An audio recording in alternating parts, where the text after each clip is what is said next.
Bulavanaka and welcome to Fiji Village Play. I'm your host, Alipate Narawa. Coming up on the show for you this evening, I've got a lot for you. We'll be talking about the divisional finals when it comes to the Vodafone Deans. We've also got the Super W Grand Final where the Ndrua, the McDonald's Fiji Ndrua women will be hosting the New South Wales Waratahs at the 4R Stadium at Govin Park in Mba.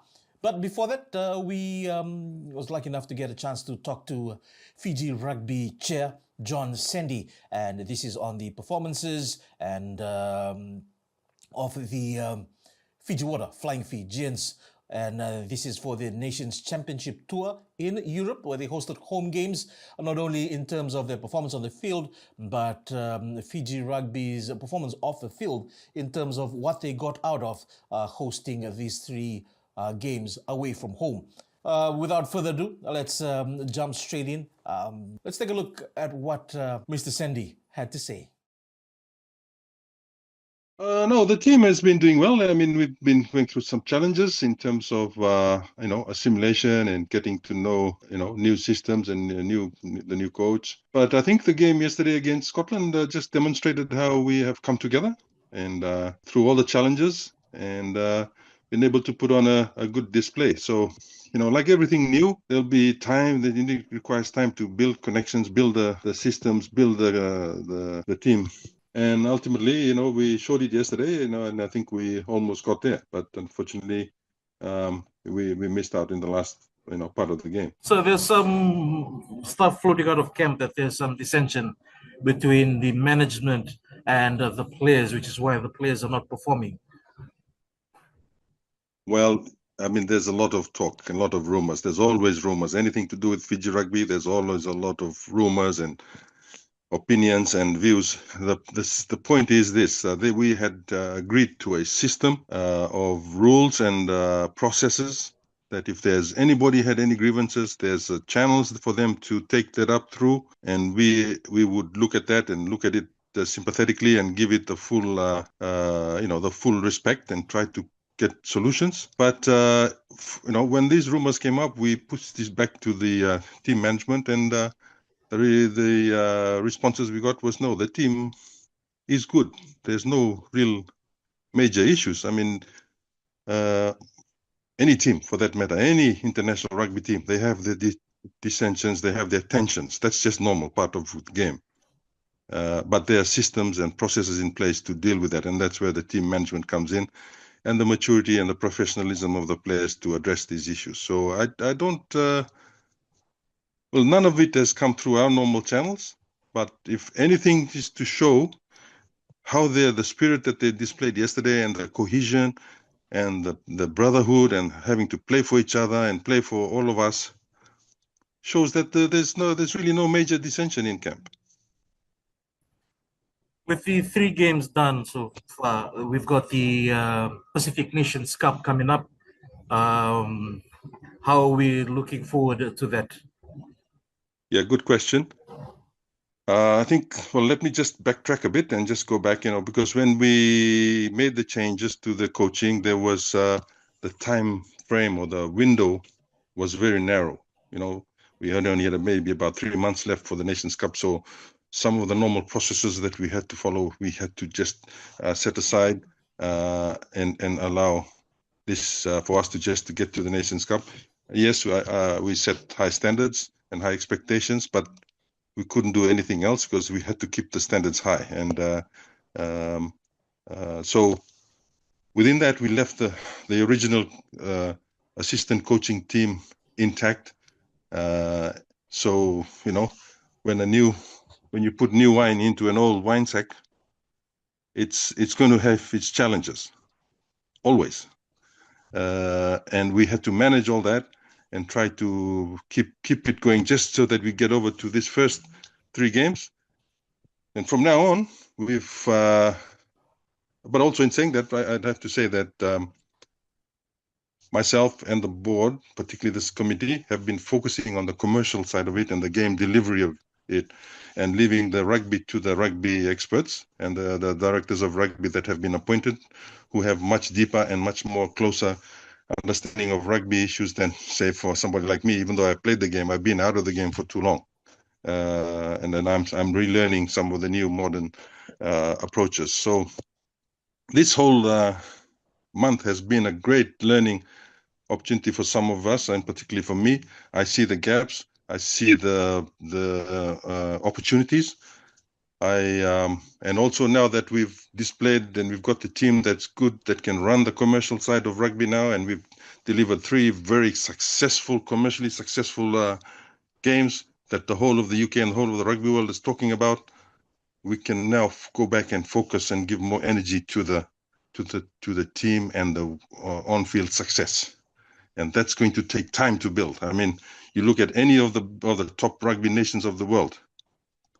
They took time. They put a coach in place and a coaching philosophy, and they put the pieces together, and they built these teams to become champions. You look at South Africa. A few years back, they were beaten. Then they brought Rassie in, and he's been there, and he's completely changed the philosophy, how they approach the game, and the level of intensity that they've taken it to. Same with Scotland. Gregor Townsend has been there for 9 years, building them to where they are now. Now he's leaving, and there's a succession plan going in place. So we are at the very start of all of that. Fiji must understand this. Success doesn't come overnight. Success is built. We have to put in place the right systems. We have to, put in place the right pieces, the right philosophy, and we've got to keep the stability there. So, which means that we come back for the PNC, we have to restart again, reset. Maybe we need to look more in the domestic game, how we build the players from the Skipper Cup, maybe give them better opportunities on this, and start building a deeper and a more sustainable and a younger profile team, so that it can take us for the next 10 years. If you look at the age profile of our existing team, they're quite old. Some of them are probably in their last phases. So we need to start patching up all those gaps. So it's going to take time. It's going to take a lot of work, and it's going to take a lot of thought processes, a lot of building. But we've identified that. We've shown that we can take the commercial side of Fiji rugby from nowhere to the global scale, where now the whole world is talking about it. We will do the same with the rugby. Give us time. So just about the allegations by former coach Mick Byrne that he was pushed out of the team. Your comment on that, sir? No, my only comment is this: he was never pushed out. I don't know why he keeps saying that, but he's never pushed out. There was a process in place. He knows the reasons. We all were very clear on that. I'm a very fair person. If there was anybody, I was always on Mick's side, but the situation demanded that we had to make some decisions based on the information that was in front of us at the time. In hindsight, we can say, "Oh, we could have done it better." Could have done it. At the time, then we had to make some decisions. So, for the last time, I'm going to say no. There was no politics. It's all about business. It's who and what is best for the team, what is best for Fiji rugby going forward, and how we can continue to build on that for the future. I think we need to always think about that. We are building for the future and going to be a sustainable one. So, yes, he's got his right to say whatever he says, but that's all in the past now. We are focusing on the future. So just one last question. Was there pressure from the Prime Minister of the government in who to pick for coach following Mick Byrne's exit?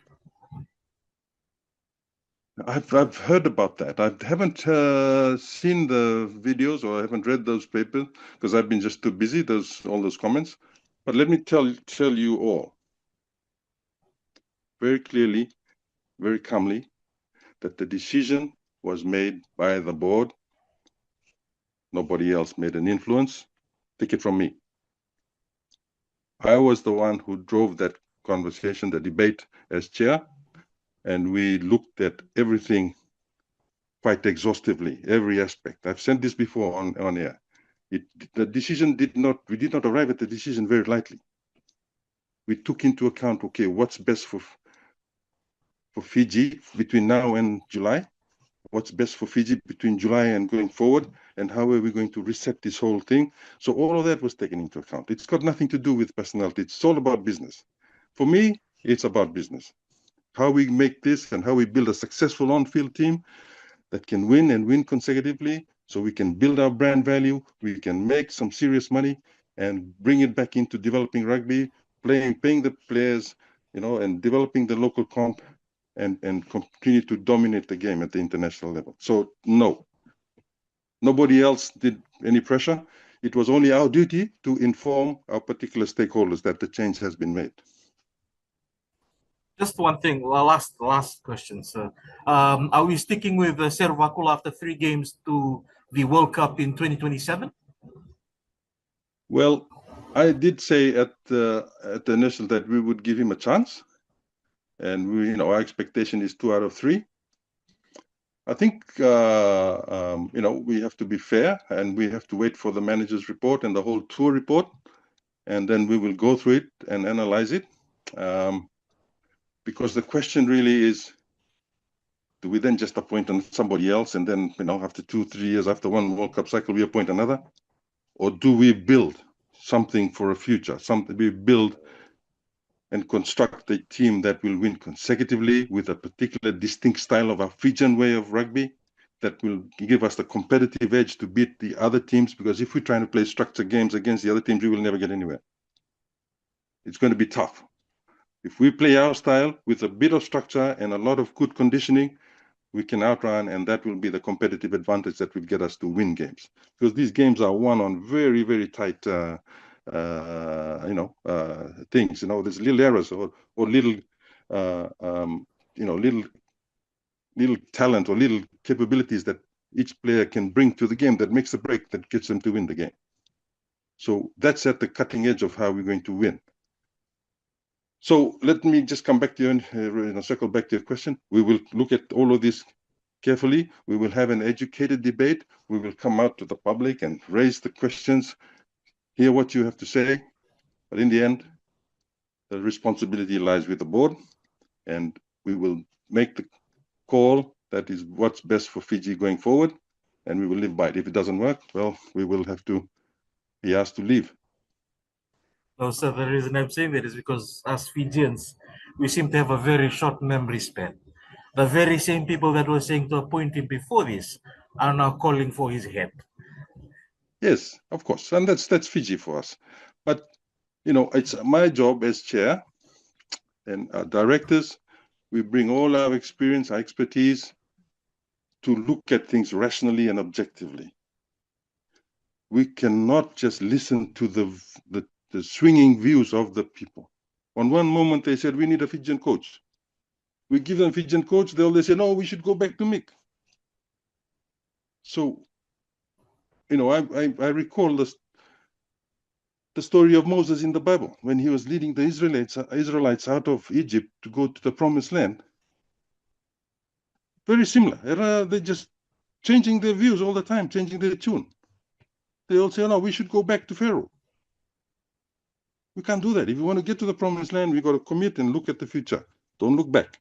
If you don't look back, you're going to be like Lot's wife, and you're going to become a pillar of salt. Let's look forward.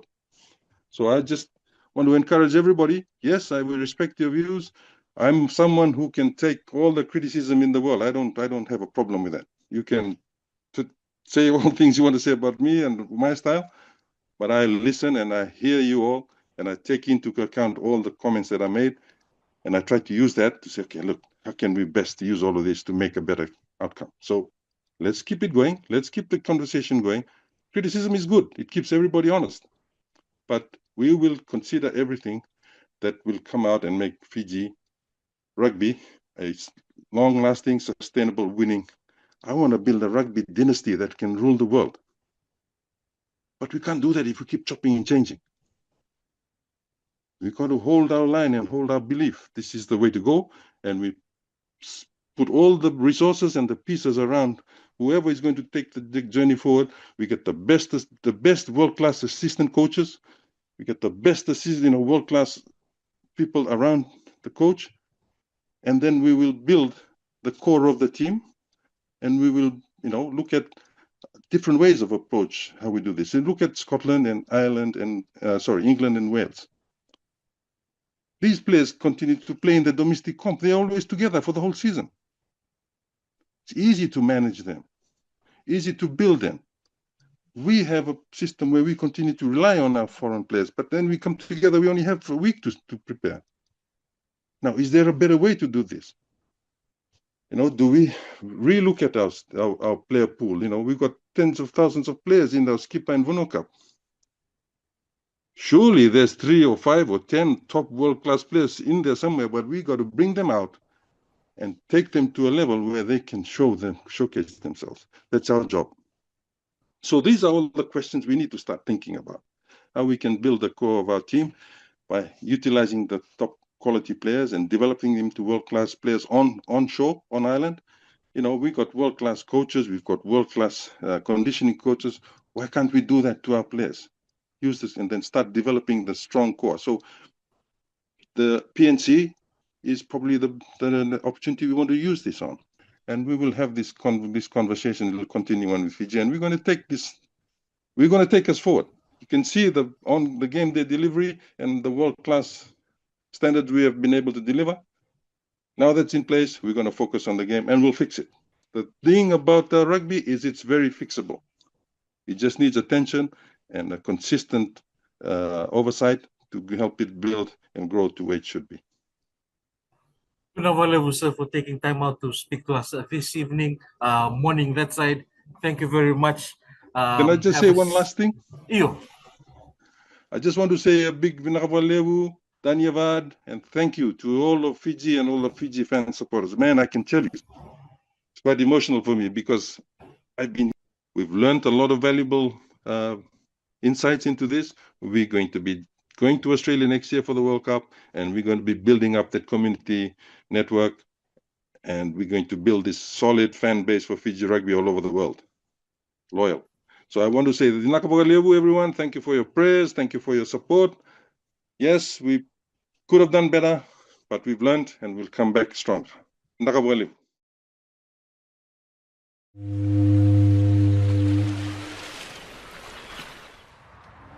Every day, thousands of Fijians turn to one place to know what is happening, for the stories that matter, for the moments that bring us together, for the news you trust.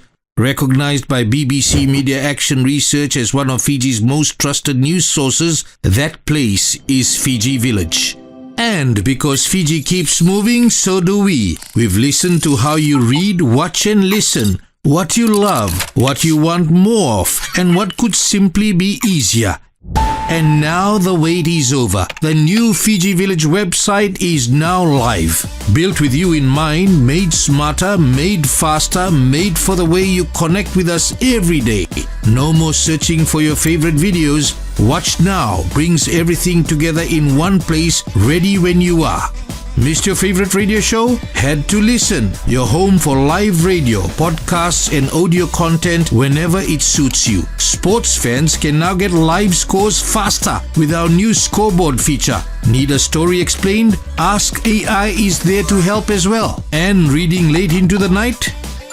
Switch on dark mode and scroll in comfort. The same trusted news now with a smarter, easier experience built for you.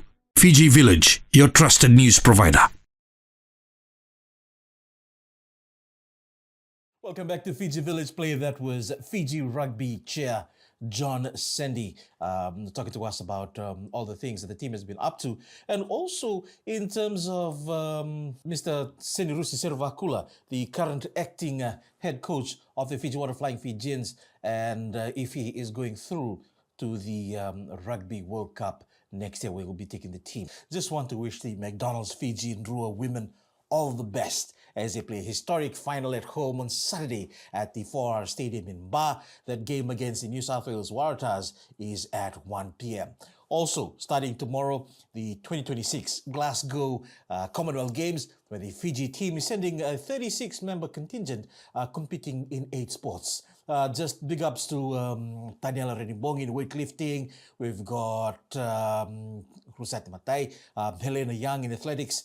We've got Yeshnil Karan, Errol Nganga, Glenn Simpson. We've also got Steveni Konatadi as well as Andy Veva, Lutumai Langi. Take a look at the swimmers. We've got Tolu Young, Ruben Taylor, and Ahira McCutcheon, as well as Don Yanga and Hansel McCaig. And also in boxing, we've got Jasmine Andona Kamakama and Elizabeth Motheway in lawn bowls. Now, the last games that she participated in was in 2009, and now in 2026 she is going again. Also, big ups to our basketball three-a-side who are going to these games as well. All the best with all your games for the next coming 2 weeks.